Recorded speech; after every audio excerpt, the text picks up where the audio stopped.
سلام البنات، دائما مع مطبخ فاتي المغتربة. نتمنى منكم ان شاء الله دعموني في قناتي على اليوتيوب لي لايك، بارطاجوا لي فيديو تاعي مع الاصدقاء تاعكم، وفعلوا زر الجرس باش يوصلكم كل جديد.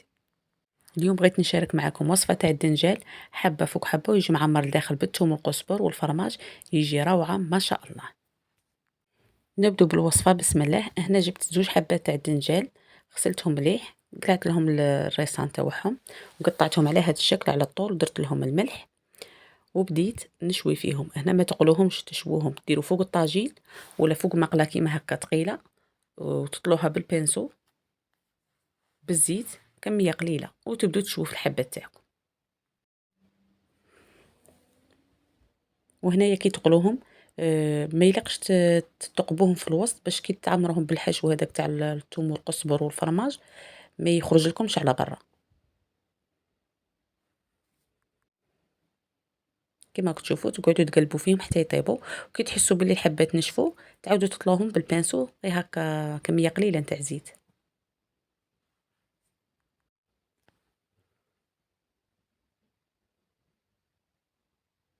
شوفوا يا البنات، هاد الدنجال جا ما شاء الله، واحد البنه واحد الريحه ما نحكي لكمش. جربوه على بالي بلي غادي يعجبكم. انا تال معجبني درته وقعدت نهار واحد اخر وعاود عاودته معكم. بدلت له غير حاجه، هذا قليته رمته في الفرينه، والوصفه الاولى اللي درتها رمتها في لاشابلور. هذا ما كان. والله اللي عجبني بزاف البنات، قلت لكم تال معجبني عاودت الوصفه.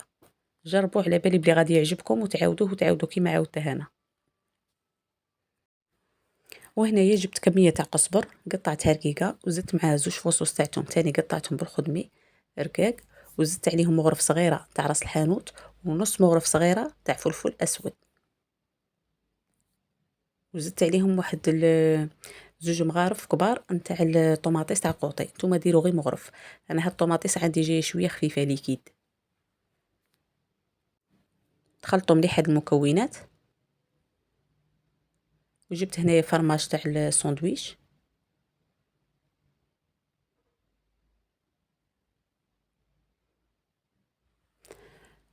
وها هو الدنجان بعد اللي شويته. من بعد تزيدوا تاني تجيبوا الفرينه وحبه تاع بيض، خلطها مليح بالفرشيطه باه نرمط فيها هاد الدنجال.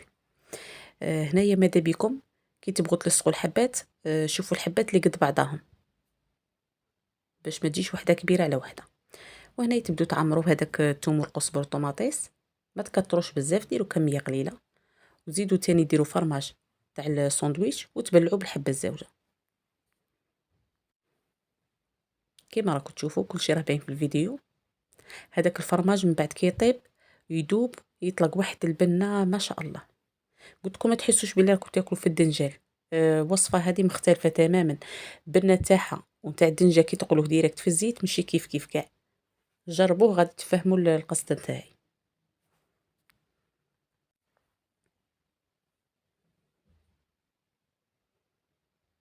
وهنا كي نكمل كاع هاد الحبات اللي راهم عندي، نبدا نرمد فيهم في البيض غير بشويه باش ما ينحلوا لكمش، ومن بعد ترمدوهم في الفرينه وتبداو تقلوا فيهم في الزيت. انا قلت لكم درت هاد الوصفه نهار قبل، تال معجبتني عاودتها. انا في الوصفه الاولى رمت في البيض وعاود رمت في لاشابلور، جات فيه واحد البنه وواحد القرمشه ما نحكي لكمش ما شاء الله.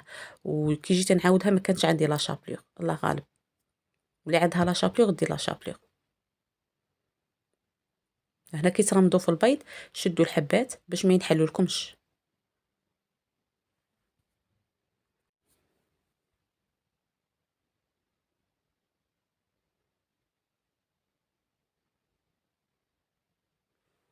والزيت ديروا كميه مليحه. هنايا ما تخافوش منه، ما يشربش بزاف الزيت، سيرتو كي ديروا لاشابلور ما يشربش الزيت نهائيا.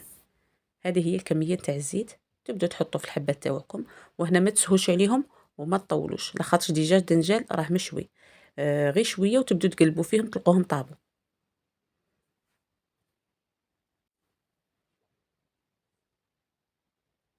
راكم تشوفوا عند وين حطيت قعدت غير شويه وبديت نقلب، لقيتهم بداو يتحمروا.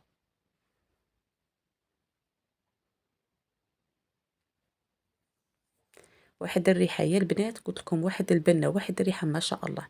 جربوه على بالي غادي تفهموا شراني نقول لكم.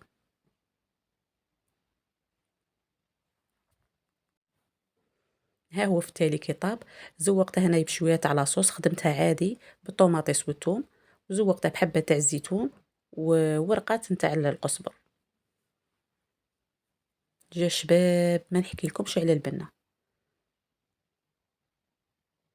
دوك نحط لكم في التالي تصاوير تاع اللي خدمتهم نهار قبل بلا شابلو.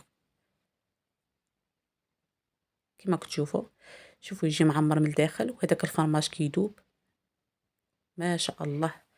هذاك القزبر والثوم يعطوه بنه مختلفه تماما على اللي تقلوه ديريكت في الزيت. نتمنى ان شاء الله تجربوا هذه الوصفه، وعلى بالي بلي غادي تعجبكم. وهنا تزيين كل وحده وتزين على حساب واش عندها في دارها.